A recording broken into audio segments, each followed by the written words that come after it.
રવિવારે વાંસદા તાલુકામાં પડેલા કમોસમી વરસાદ તેમજ વાવાઝોડાથી થયેલ નુકસાન બાબતે વાંસદા કોંગ્રેસ સમિતિ દ્વારા વાંસદા મામલતદાર કચેરી ખાતે આવેદનપત્ર આપવામાં આવ્યું હતું। ગત તારીખ 13મી મેના રોજ વાંસદા તાલુકામાં બપોરના સમયે ભારે પવન સાથે વરસાદ તેમજ બરફના કરા પડતા જ તાલુકાના અનેક પરિવારોના ઘરોના છાપરા પવનમાં ફંગોળાઈને નીચે પટકાયા હતા તેમજ ઘરવખરીના સામાનને પણ મોટું નુકસાન થયું હતું તેમજ ઘરની અંદર રહેલ અનાજ પણ બગડી ગયું હતું।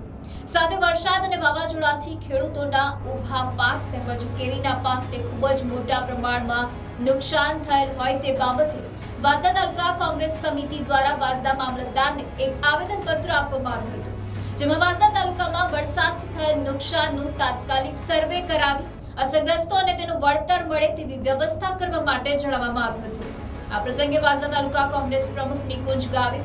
ચંપા કુંવર, વિરોધ પક્ષના નેતા હસમુખભાઈ, યુથ કોંગ્રેસના પ્રમુખ ધર્મેશ ભોયા, મહામંત્રી જયેશ પટેલ, જીતેશ ગાવિત તેમજ ભગવતી મહાલા સહિત અનેક કોંગ્રેસી કાર્યકર્તાઓ ઉપસ્થિત રહ્યા હતા। આજરોજ વાંસદા તાલુકા કોંગ્રેસ સમિતિ દ્વારા મામલતદારશ્રીને આવેદનપત્ર આપવામાં આવ્યું અને જે ગત દિવસોમાં અહીં વાતાવરણના લીધે જે નુકસાન થયેલું છે, ઘરોના પતરા ઉડી ગયા છે, ઘર વખરી સામાનને જે નુકસાન થયું છે એ બાબતે સર્વે કરીને એમને યોગ્ય વળતર આપવા માટે અહીં આજે અમે આવેદનપત્ર આપ્યું છે અને જો યોગ્ય સમયમાં એમનું નિરાકરણ ન આવે તો વાંસદા તાલુકા કોંગ્રેસ સમિતિ રસ્તા પર ઉતરશે અને જે લોકો છે એમને ન્યાય અપાવશે।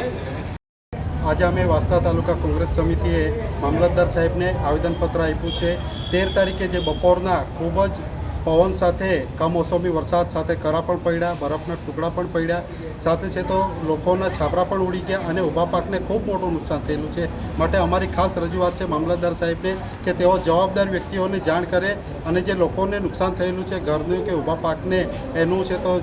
સર્વે કરાવી અને એમને મદદરૂપ બને, કારણ કે લોકો જે મજૂરી કરીને